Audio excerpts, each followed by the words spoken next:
We are back. Hope 2020 continues. This is the first Monday ever of the Hackers on Planet Earth conference. We're making history right here. You're part of it. Thanks for joining us. This talk is by rysiek Wozniak, Michal. He is the Chief Information Security Officer at the Organized Crime and Corruption Reporting Project. He's got a lot to say, and we're going to not talk about it, we're going to show it. Let's roll that movie, and then we'll be back for some live discussion afterwards. Hi and hello. We're going to talk today about how censorship is no longer interpreted as damage, and what can we do about this. My name is Michal Wozniak, although most people just know me as rysiek. I am not related to Steve Wozniak, but I do have opinions about Apple, some of them even on topic. For the last 5 years, I had worked for the Organized Crime and Corruption Reporting Project. Unsurprisingly, we had to deal with our share of traffic spikes and censorship attempts. I'd like to share some of the know-how gathered and code written throughout this time. Opinions I voice in this talk are my own and do not necessarily represent those of my employers. Also, I apologize for the sound quality on this recording. I started my online adventures, as I imagine many of you have, in a simpler time, when the internet was this new amazing technology, the information superhighway, the series of tubes where a blog could be set up in a broom closet by everyone and their dog, and nobody could tell them apart. The dog and everyone, that is, although I'm sure there were and are many who still cannot tell a blog from a broom closet.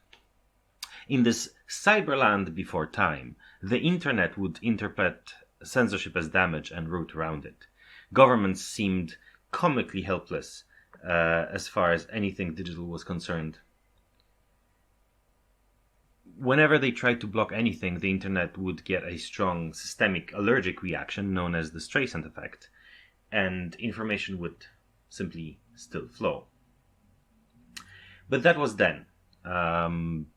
Today, effective web censorship is within reach not only for China, who is willing to invest heavily into building their own in-house technology and capacity, but also to less dedicated but no less censorship-eager regimes like UK, Russia, or Azerbaijan. Case in point, a few years ago, I have seen a local independent media site blocked completely in Kazakhstan, even though the site was behind CloudFlare. How? The block was server name indication based and almost certainly used off-the-shelf hardware sold by one of the major companies. Why even decrypt TLS traffic if the domain name is transmitted in the clear text anyway? Point is, censorship technology has taken huge strides in the last decade. Hardware has become more powerful and less expensive, and predefined filters are available for sale on the open market. At the same time, and no less importantly, more and more content became accessible only through fewer and fewer gatekeepers, making the censors' jobs considerably easier.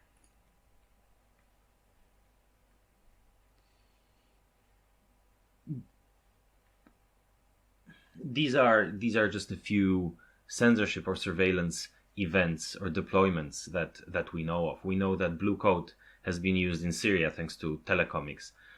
We know that Huawei is used as the backbone of internet censorship, internet filtering in the UK. And we know that Rode and Schwarz sold censorship equipment to Turkmenistan. These are these are off-the-shelf devices. This is a business that provides products to whoever can pay for them, and the price is not very high.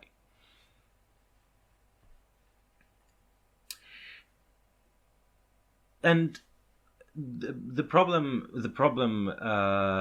is centralization. Centralization is the damage to the internet, and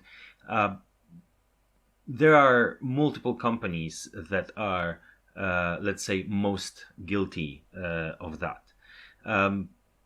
These are Facebook, Cloudflare, and Amazon, and Google, and Apple. And don't get me wrong, I am no fan of other big tech companies, but in the context of this talk, these are the most relevant. For years, activists like myself warned that putting all your content in the big tech basket will end badly. That this creates single points of failure that will be difficult to work around in case of issues. Today we have specific examples for those companies and other big tech players thwarting attempts at keeping the information flowing. For example, Facebook experimented with their Explore feed in Serbia and caused independent media sites to lose half of the traffic just because there were more clicks for the users to get access to their posts. Or Cloudflare had in 2019 had a half an hour outage affecting 12 million sites globally. That's 80% of Cloudflare hosted sites then, due to a regular expression error.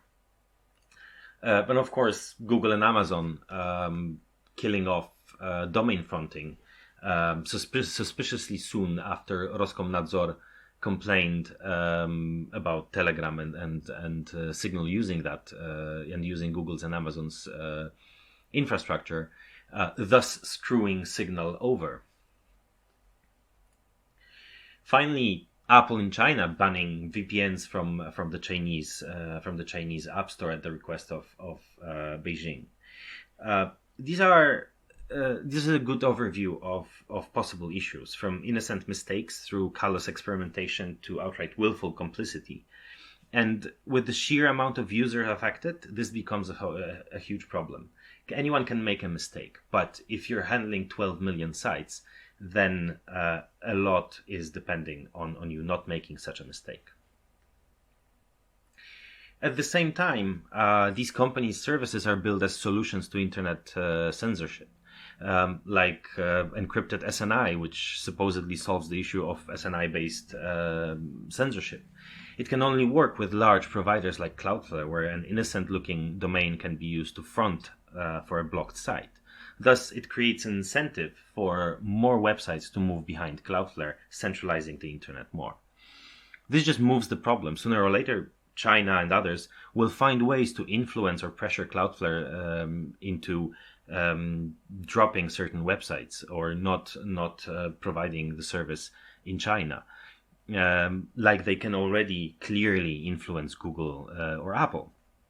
It's as if we are trying to fix problems caused by centralization by just a bit more centralization. We need something better than what basically amounts to technological homeopathy. Now, I am making a few assumptions in this talk. First of all, I am assuming we're not dealing with The Guardian or Washington Post or New York Times level of or amounts of traffic. If you're dealing with that, you probably know more than I do, and I would love to talk to you.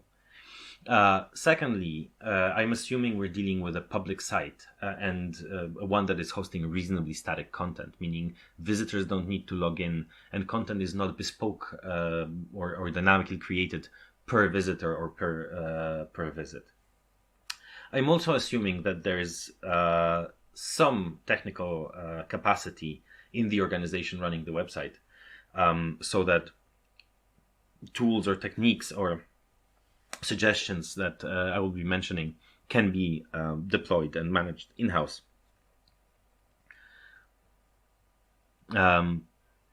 As always, there are no silver bullets. Everything comes at a cost. Everything is a is a trade-off. And finally, I am assuming that we're trying to deal with targeted web blocking, not just all-out shutting down the whole internet in a particular region. If the internet is down, the internet is down. There's not much that can be done by means of deploying something on your website. Let's talk about the usual suspects. Obviously, the Tor browser, VPNs, Siphon are all offer ways for determined users to access blocked resources. They're invaluable and effective. If you can, you should absolutely, by all means, deploy a Tor hidden service for your site. But they do not work at a scale. It is not reasonable to expect the whole population of a country to download the Tor browser or use VPNs. Instead, I want to focus on strategies website admins can employ to make their content available to visitors without requiring those visitors to do anything, to download a piece of software or to change their browser settings or to do anything different than what they do usually when they browse the internet. Let's get this out of the way. Blockchain is not a solution, and it cannot really be a solution in this particular case.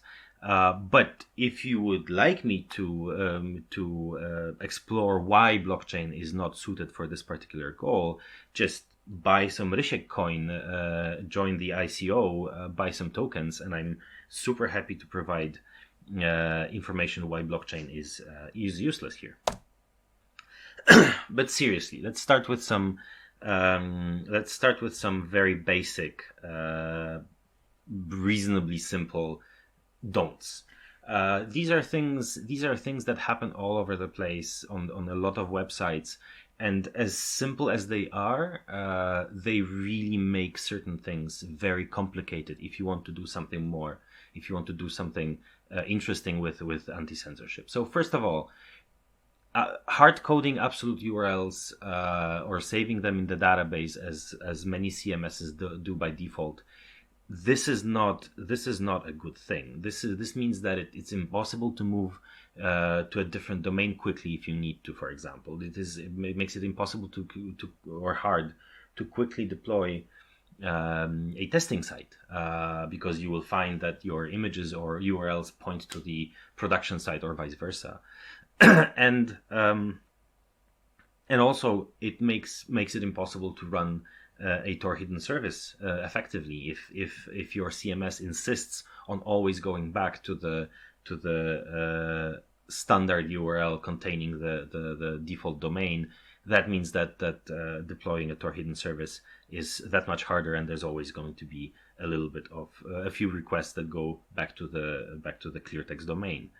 And then it makes it harder to do some other funkier things that I will cover a little bit later. Second don't. Just don't do that. The name that me and a friend of mine came up for this is barnacle trackers. Think of a hull of a ship covered in barnacles. You can imagine how effective they are in slowing the ship down and making things complicated. Including dozens of JavaScript libraries or media, images, fonts, CSS from third-party servers just makes your website brittle. It is one more way of making your website easy to break.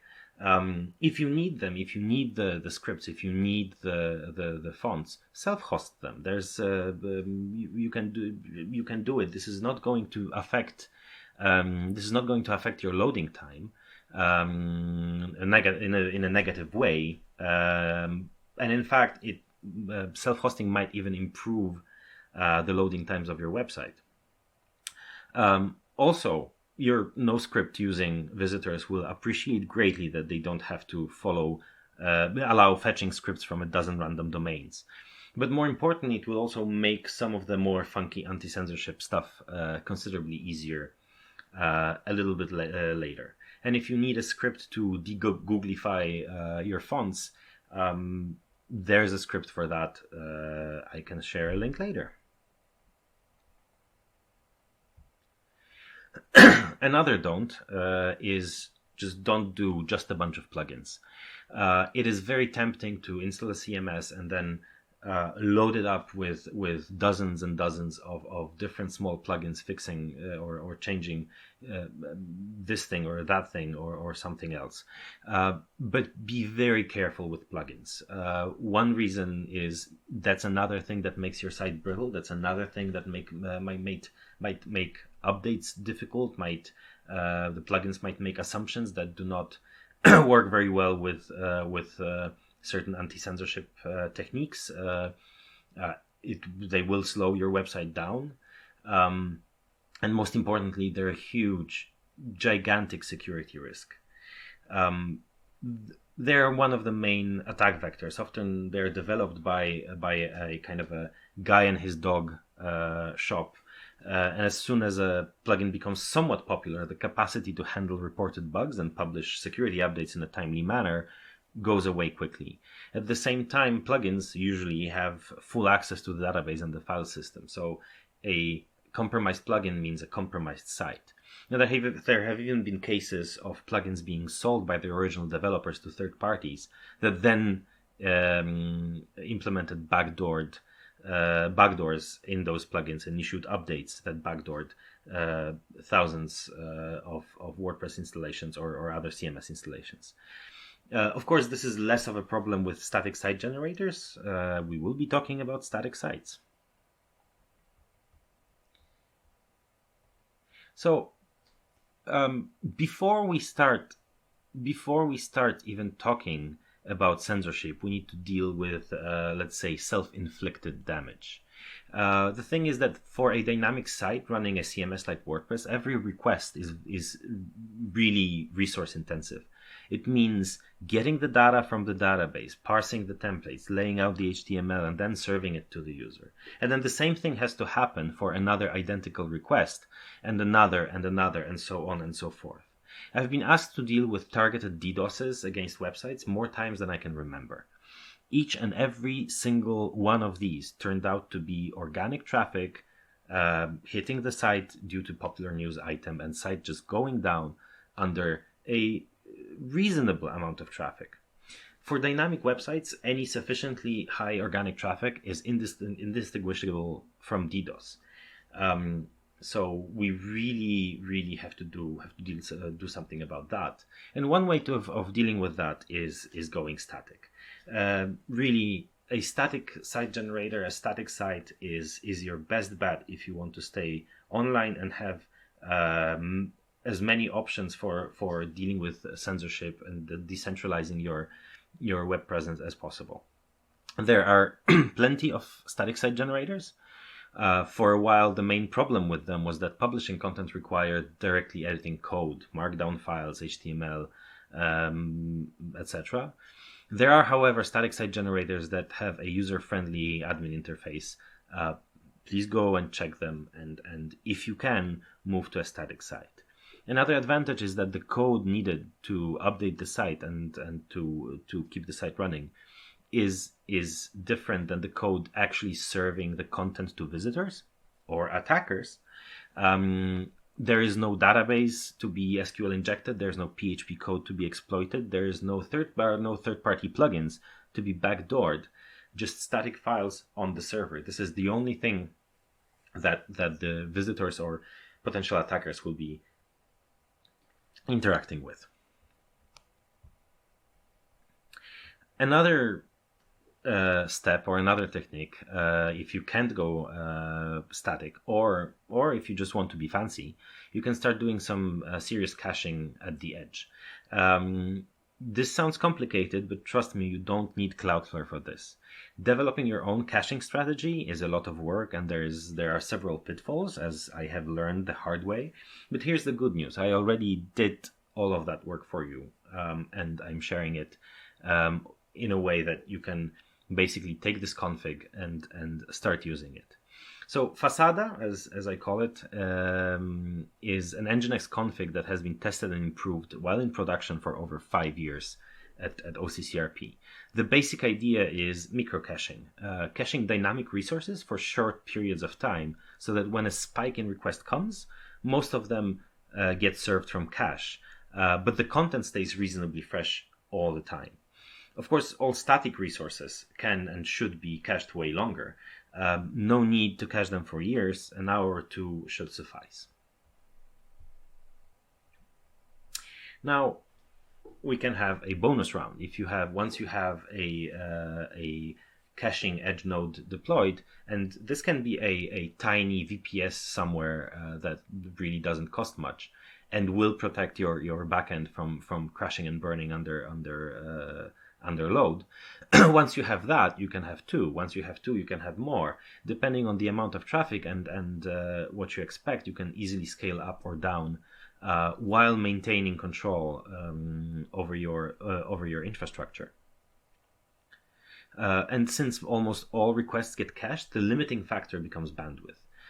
So adding a small VPS to immediately adds bandwidth, immediately adds capacity to your site without you needing to add backend capacity to handle more database requests and PHP FPM processes. The additional benefit is that all the cached content, which usually means all of the popular content on your site, could stay up and online even if the back end is down for whatever reason. Updates, maintenance, bugs, problems, accidental screw-ups. This is one of the things that this config was in fact designed for.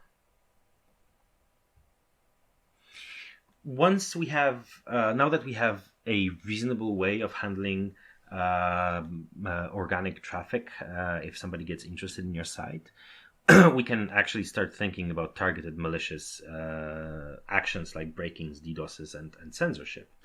And surprisingly, one of the most effective and easy to use techniques is a classic game of Waka Node, meaning when you have multiple edge nodes deployed and ready, when a DDoS hits your site, most of the time the botnet nodes that are perpetrating, carrying out the DDoS, will make the necessary DNS requests at the beginning and then just target the resulting IP addresses to maximize the bandwidth used for the actual attack.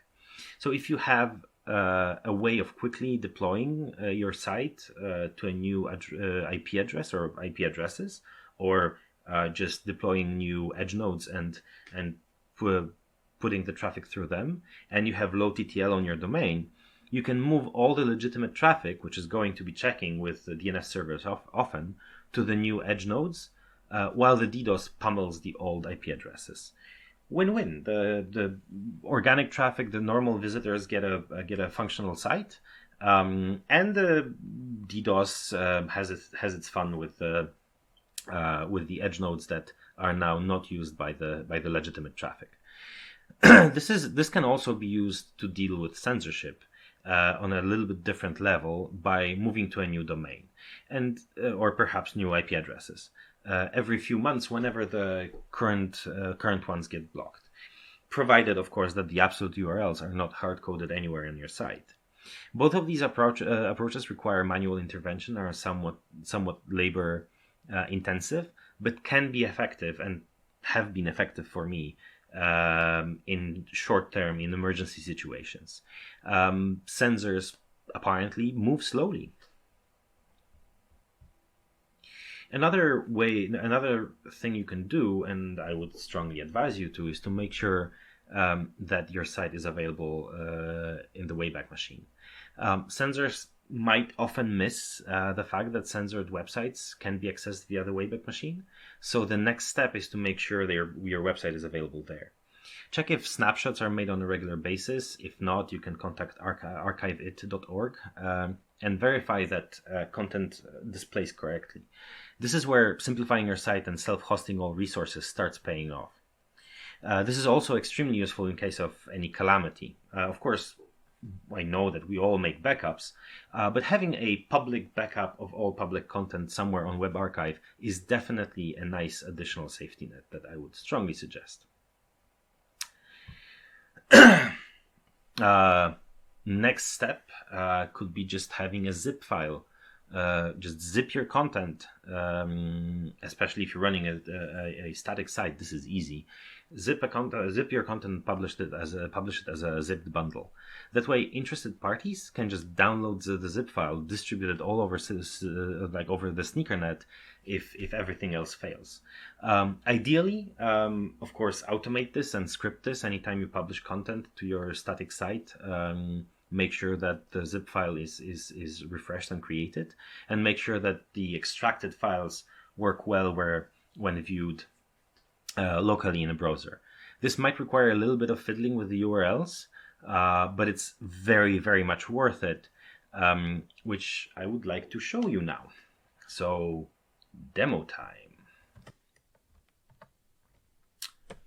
I have downloaded the zip file of OCCRP's static projects. Here it is. I'm going to unzip it. This is over 400 megabytes of data, so it's plenty of content.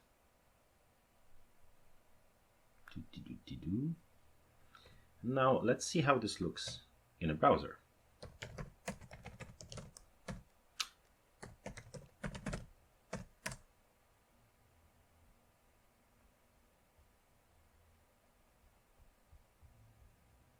Okay, boom.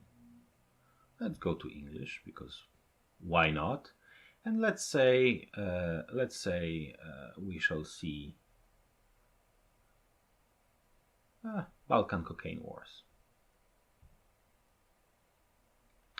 All of this is a fully functional site. Of course, videos and other external embeds are still embedded from external sources, but all of the content, images, text,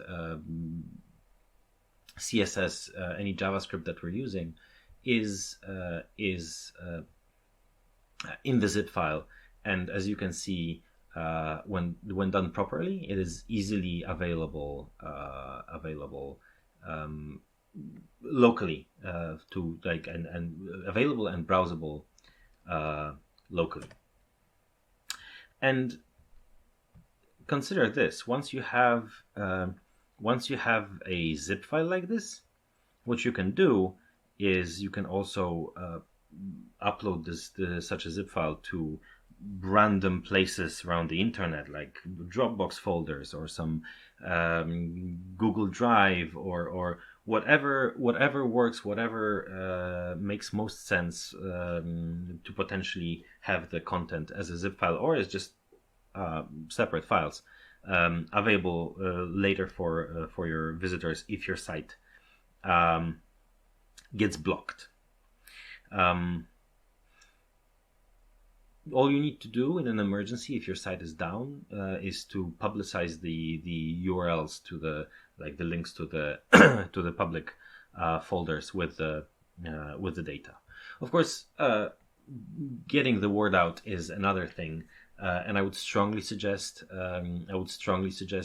creating a page on your website if you know that you might be censored, describing what you're doing to bypass censorship or what your visitors could potentially do to access your content in case you're blocked. And of course, this is available in our zip file because that's the whole point.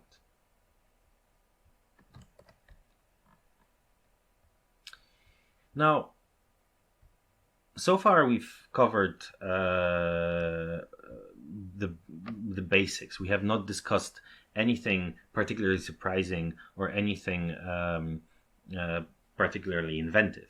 Yes, there was a bunch of best practices we all kind of knew but mostly ignored. Some code to test out, and perhaps an idea or two that were somewhat interesting. So I'll try to fix this after this disclaimer. While suggestions I made before have been tested and deployed successfully in production, ideas below, ideas that I will mention now, are mostly at proof of concept stage. I would very much appreciate anyone who would like to test them out or develop them with me, or if you're brave enough to deploy some of these things on your site. Let's get started. If we're doing a static site, we can deploy it also using peer-to-peer protocols, which are very good at avoiding censorship. For example, IPFS or BitTorrent. Again, it is a good idea to add information on how to access such content on your anti-censorship landing page, for example, by pointing visitors to IPFS gateways or BitTorrent clients. Of course, this goes against what I had said earlier. What we're trying to find are ways to evade censorship that do not require visitors to do anything special. So why am I mentioning this? Well, frankly, because both IPFS and BitTorrent have JavaScript implementations that work directly in the browser. Let's talk about service workers for a moment. They are reasonably new but rather widely implemented browser API that lets websites load some JavaScript code and instruct the browser to run it to handle all requests related to that particular website. After the user or the visitor visits the site once, a service worker kicks in the moment the user navigates to that site again or to anything on that site in their browser before the site is loaded. This means we can use service workers to use alternative protocols to fetch content as long as they have implementations that work in the browser, even if the site is blocked. That's exactly the idea behind Samosdat. On the most basic level, it's a bit of JavaScript that installs a service worker, which then uses different techniques to get the content in case of a regular fetch doesn't work for whatever reason. The only thing the user needs to do, the only thing the visitor needs to do is to be able to visit the site once in a modern browser. Currently, Samosdat implements regular fetch and local cache to show the content quickly in case the fetch request fails, and an IPFS transport. But it is entirely entirely reasonable. It is designed in a way where plugins can be written to support other transports, which are considered to be implemented later, like a simple fetch against a fallback IP that is not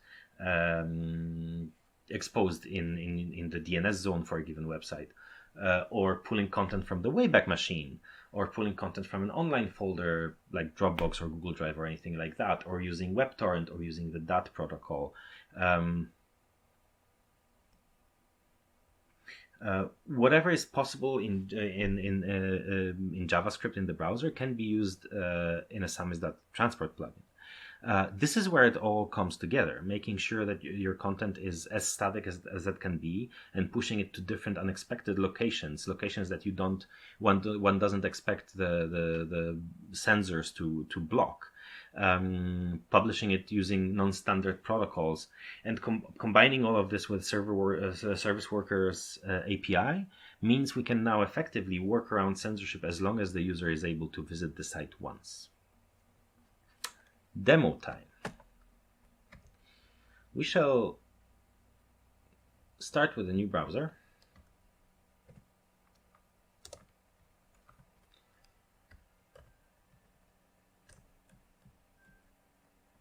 And a clear profile in Firefox, so that I can show you that there are no shenanigans in the background. Let's create a profile. Let's call it Samosdat.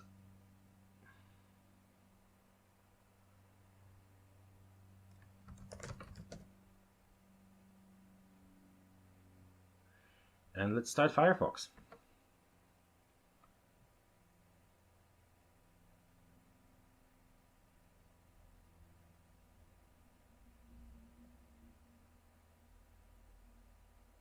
Okay, so now let's visit the Samosdat website. Of course, Samosdat is deployed on the Samosdat website. What you will notice is that once the website loads, the service worker is not working, and there is no fav icon. The fun thing about this is that the fav icon is not available on the server, but it is available through IPFS. So what we can try to do is reload the site, and lo and behold, we have a fav icon, and we have service workers working, and we have gun IPFS and other means of getting content ready and working. So now we can even do more fancy things, right? For example, the /example URL does not exist on the server. If I copy it and just curl it,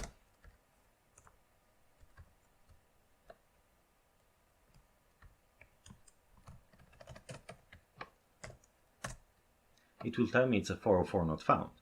But thanks to the magic of Samosdat, if I navigate there in a browser that has visited the site once, it will also load because this content has been pushed to IPFS and is now available in IPFS.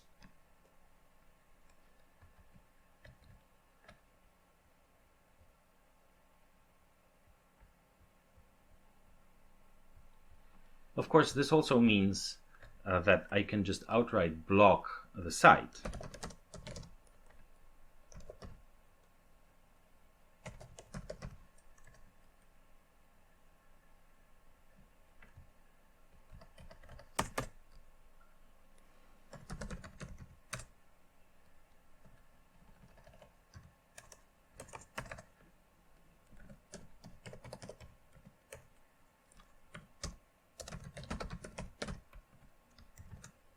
And while CURL will just fail miserably, again, if I visit the site in a browser that has visited it before, it will just pull the content from cache and from IPFS.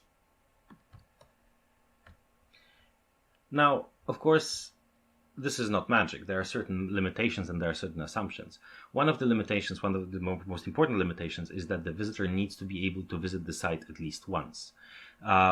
This sounds like a big ask, but from my experience, censorship is always leaky. There's always going to be a way or a day where a user or a visitor is able to access a blocked website because either the block has been lifted accidentally, or they are traveling abroad, or they got access to a VPN temporarily, or they are at a network that is not not being censored for any other reason. Most of the time, this leaky nature of censorship is not a problem for the censors. Because most of the time the censorship still works.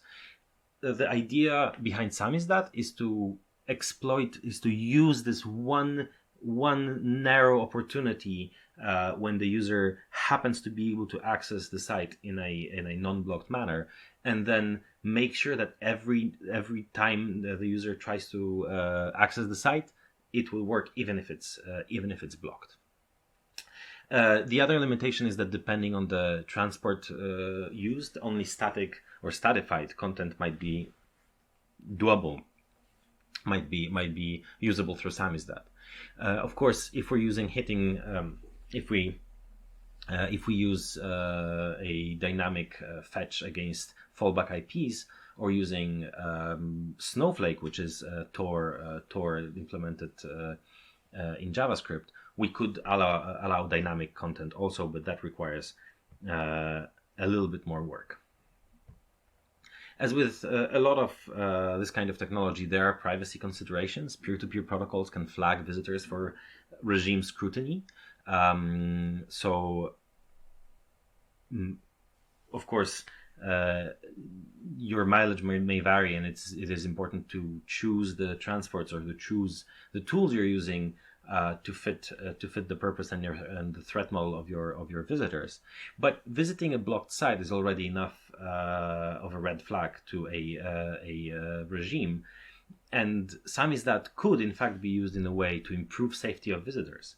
As you've seen, it is possible to publish content through Samosdat that is not directly accessible on the regular site, which means you could have a fronting website with some innocent content, and once Samosdat kicks in for a visitor, actual content becomes available.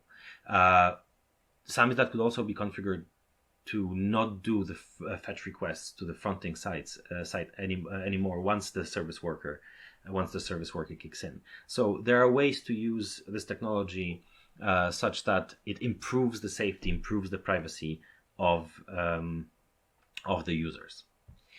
There are multiple next steps and to-dos that need to be done. This is currently a proof of concept / alpha stage. I would definitely not suggest deploying this on a high-profile public website.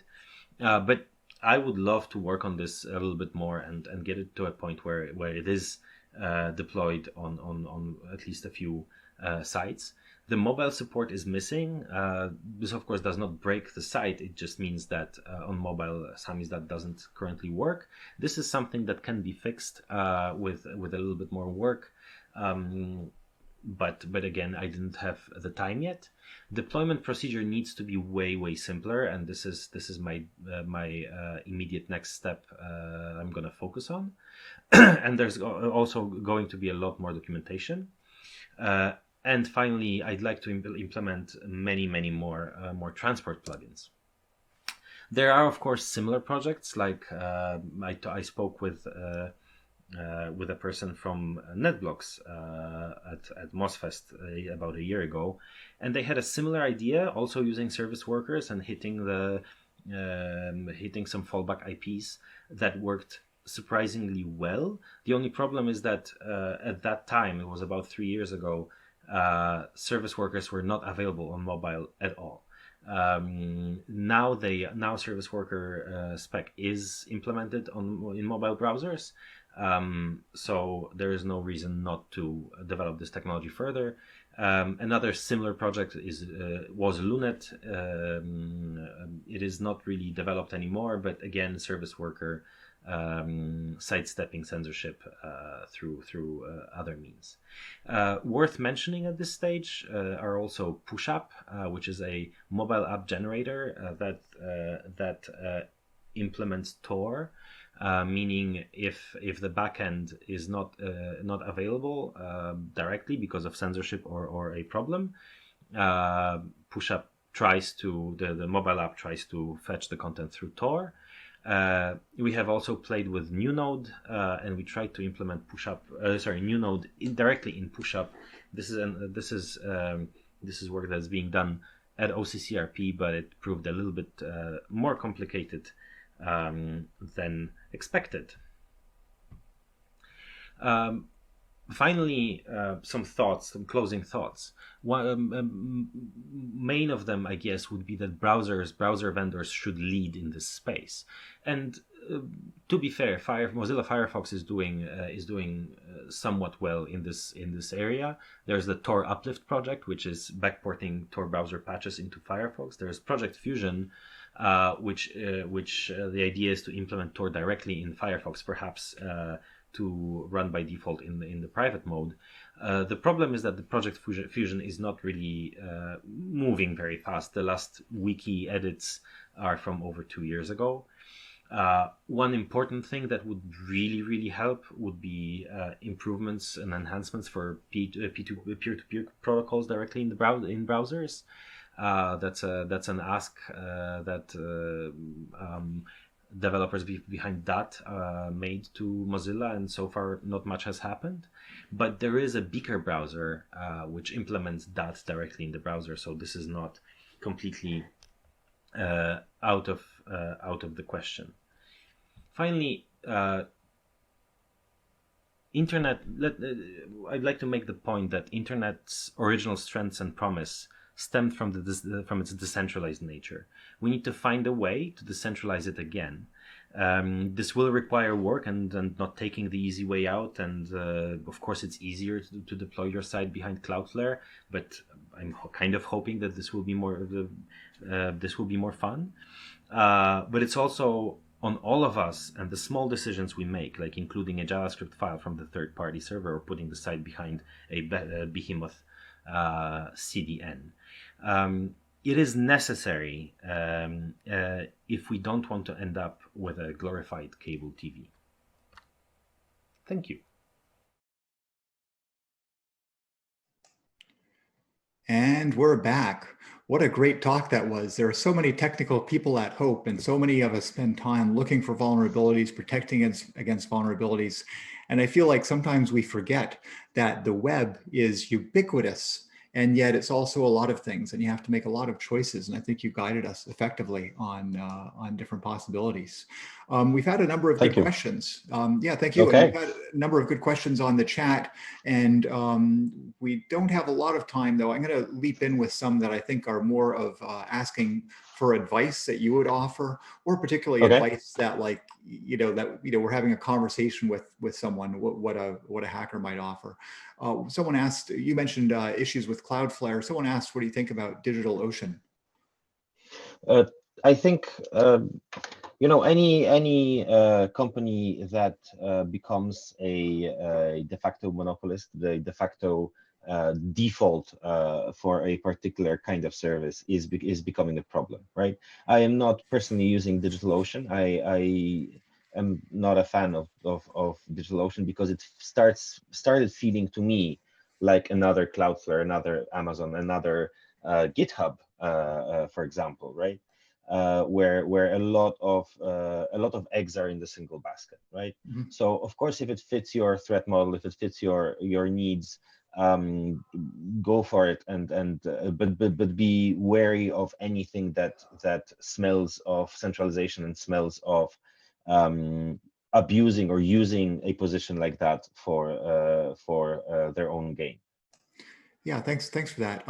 Another point of advice, I'm sure you've had these conversations. I'm not sure how polite you are, but when you're interacting with someone that's using WordPress, using Drupal, and it's mostly because they just don't know how to do the types of things that you've talked about. Totally. What sort of guidance do you offer?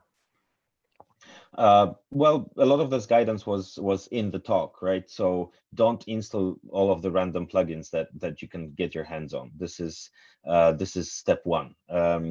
To consider not including all of the JavaScript libraries from random places. Try self-hosting it. If you're able to host a website, to host a WordPress website, you're able to self-host this JavaScript stuff that you're using.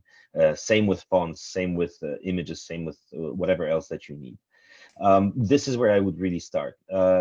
If you have the capacity, because of course, obviously, in a lot of places, the capacity is simply not there. This is why services like Cloudflare strive, because there's a small independent media organization in somewhere, and they just don't have the capacity, the technical capacity to handle this. So again, your mileage may vary, but if you have the capacity, try researching static site generators. This will be a way better way of publishing content if you're worried about DDoSes, if you are worried about organic traffic bringing down your website. And the flip side of this question, I think, and the flip side of my answer here would be, dear hackers, this is a hacker conference. Please consider volunteering your time and helping out a small independent media site somewhere in the world with your expertise and your knowledge. This can make all of the difference. I cannot stress this enough.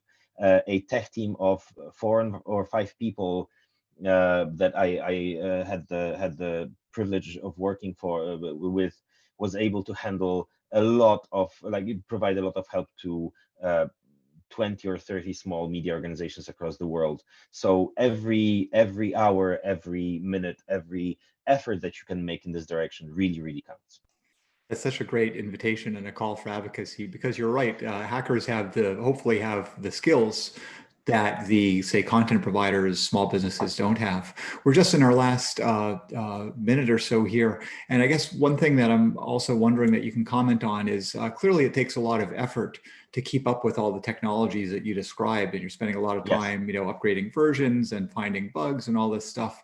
And I'm curious, in your experience, making all of the best choices, let's say we followed all of your recommendations, how much work or how often are you still going to be making changes and making new decisions, finding new technologies, that type of thing? So that's a difficult question. It's hard for me to answer because I only have this one vantage point where I was working for a reasonably large media organization handling one of the things I was handling was website hosting for our member centers. And for me, that was a reasonable amount of work. It wasn't all of my work, but it was a reasonable amount of work. But that work would go dramatically down if, again, random plugins were not a problem, if random third-party scripts were not a problem, every step you can make to simplify your let's say CMS footprint or complexity of your CMS setup really matters. Also in the terms of how much time you will spend keeping it up and running and updated and all of that. And the other side, the other point I'm going to make is that the Fasada setup that we were using really helped us in a lot of ways, including whenever there was a member center or a website that we were hosting which did not have the capacity to upgrade their website, and we did not have the capacity to help them with that because for some reason it was either a very complicated, complex setup or anything else in the way. At least we knew that due to the caching and due to the setup, most of the resources were read-only for almost every visitor, which means this was a way smaller exposure, a way smaller attack surface, which meant also that we had a little bit more capacity or breathing space to implement necessary changes when they were necessary. Thanks. Yeah, that makes a lot of sense. Well, we really appreciate all your guidance, your knowledge, and I think I really particularly appreciated that you're inviting hackers to help to make this world a better place. It's been an illuminating talk. We're at the end of our time. This has been Michal rysiek Wozniak talking to us about the censorship is no longer interpreted as damage, and I think more importantly, what we can do about that damage. Thank you. Thank you very much. Thank you.